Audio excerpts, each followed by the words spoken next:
Hello and welcome to ActiveNet Bytes. ActiveNet Bytes is just a little opportunity for us to introduce you to our wonderful supplier partners that are attending our events.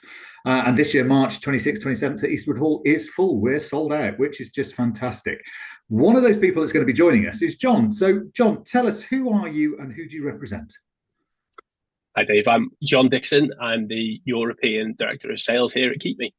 Okay, excellent. So, give us an overview. What does Keepme do?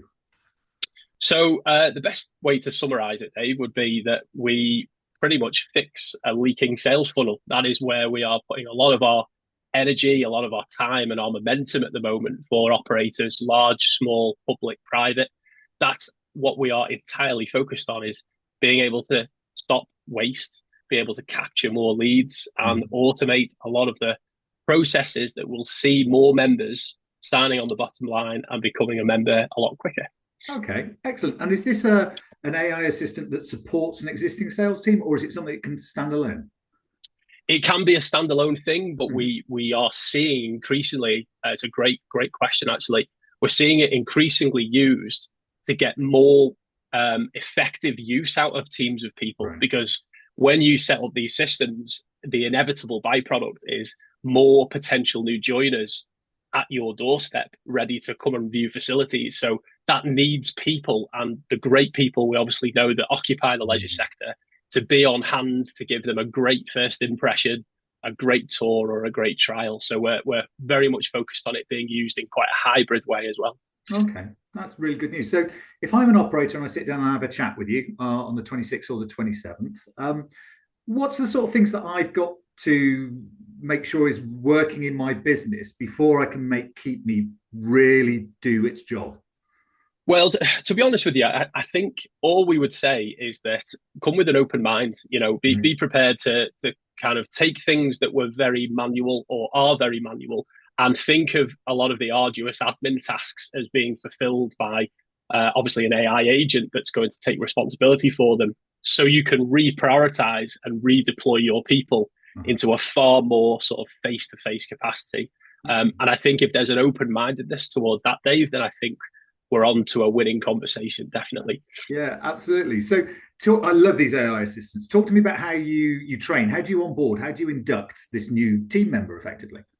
Sure. So all we do is it's quite a simple implementation process versus the more sort of CRM led projects that we've done over the years. And I think the thing that really jumps off the page for me is just how quick it is to get it basic information like your FAQs, your membership plan details, class information that is already very much open source, Yeah. all available on your website, and suddenly reduce it down to this very, very basic TXT file, so one below a Word document. Right. Then it can literally take as little as an afternoon to start putting that into the back end of the Antares, back end of the suite.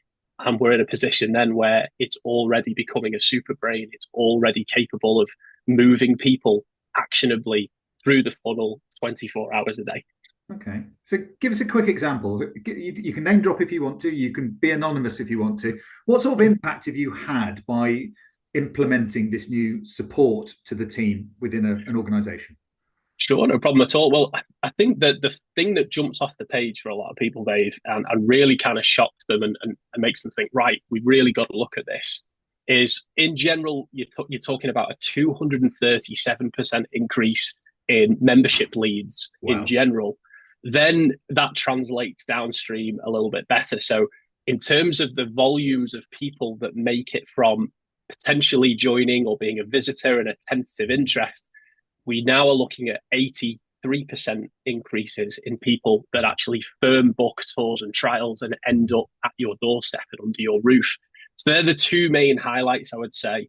In addition to that, you're looking at, in some cases, and I know this is sometimes a lot of people think, surely not, but a 297% increase in visitor to lead conversion rates in some cases, which for us has just absolutely surpassed all our expectations. Then you're looking at average lead to tour conversion rates of a reliable 60% and a 185% increase in visitor to sale conversion rates as well. So, like, it's for us versus some of the projects that we worked on around 2019, where it was all about sort of like looking at historical data, giving it a bit of a time horizon to work. This stuff starts to work incredibly quickly. So the ROI case for a lot of people is a really simple one because it just requires a handful of members to convert each month off the back of the agent for it to really pay for itself. So that hopefully gives you a steer. Yeah, no, absolutely. And I think that's a really good way of closing the conversation and encouraging people to come and book you for their meetings, which we'll be asking people to do in the next couple of weeks. So, John, thank you so much for your time. You take care, and we'll see you in March. Looking forward to it. Thanks very much, David. Cheers. Bye-bye.